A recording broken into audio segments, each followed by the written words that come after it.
Sari rolling എല്ലാവരും ചെയ്യുന്നതാണ്, ഞാനും ചെയ്യാറുണ്ട്. പക്ഷെ ഞാൻ ഫസ്റ്റ് ടൈമാണ് സാരി സ്റ്റീം അയൺ ചെയ്യാൻ പോകുന്നത്. അതും പട്ട് സാരി അല്ല കേട്ടോ. പട്ട് സാരി ഒക്കെ നമുക്ക് റോളിംഗ് തന്നെയേ ചെയ്യാൻ പറ്റുള്ളൂ. ഞാൻ ഉദ്ദേശിക്കുന്ന ഇത്തരം ഡിസൈനർ സാരി അല്ലാന്നുണ്ടെങ്കിൽ നെറ്റ് ടൈപ്പ് സാരീസ് ആണ് കേട്ടോ. ഇത്തരം സാരീസ് ഒക്കെയാണ് നമ്മൾ സ്റ്റീം അയൺ ചെയ്യാറുള്ളത്. ഫസ്റ്റ് ഞാൻ ഈ ഒരു വർക്ക് എടുത്തിട്ടുണ്ടായിരുന്നില്ല, കാരണം ഇത് എങ്ങനെ ചെയ്യും എന്നായിരുന്നു എൻ്റെ ഒരു ആലോചന. കാരണം ഇത്തരം സാരീസ് ആരും അങ്ങനെ സ്റ്റീം അയൺ ചെയ്യണം എന്ന് പറയാറില്ല. പിന്നെ അത്യാവശ്യം ചുളിവുണ്ട്, അങ്ങനെയാണ് ഇങ്ങനെയാണെന്ന് പറഞ്ഞതുകൊണ്ടാണ് നമ്മളിത് ചെയ്യാൻ വേണ്ടി ഓക്കെ എന്ന് പറഞ്ഞത്.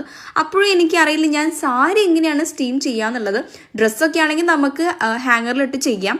പിന്നെ എൻ്റെ അമ്മ ഉള്ളത് കൊണ്ട് ഞാൻ രക്ഷപ്പെട്ടു. ഇത് അമ്മയുടെ ഐഡിയ ആണ്. അയൽ കെട്ടി, ഞങ്ങൾ അപ്പം തന്നെ അയൽ കെട്ടി. എന്നിട്ട് നമ്മളത് വിരിച്ചങ്ങോട്ട് ഇട്ടു. ഒരു എൻഡിൽ നിന്ന് തുടങ്ങി, എക്സ്റ്റൻഷൻ ബോർഡ് ഉള്ളതുകൊണ്ട് നമുക്ക് ഒരു എൻഡിൽ നിന്ന് തുടങ്ങി മറ്റേ എൻഡ് വരെ സുഖമായിട്ട് സ്റ്റീം ചെയ്യാൻ നമുക്ക് സാധിച്ചു കേട്ടോ. സത്യം പറഞ്ഞാൽ ഈ ഒരു ബുദ്ധി എൻ്റെ തലയിൽ ഉദിച്ചിട്ടുണ്ടായിരുന്നില്ല. ഞാൻ മാക്സിമം സ്കിപ്പ് ചെയ്യാൻ വേണ്ടി തന്നെ നോക്കിയത്, കാരണം കുറച്ച് റിസ്ക് ആണ്.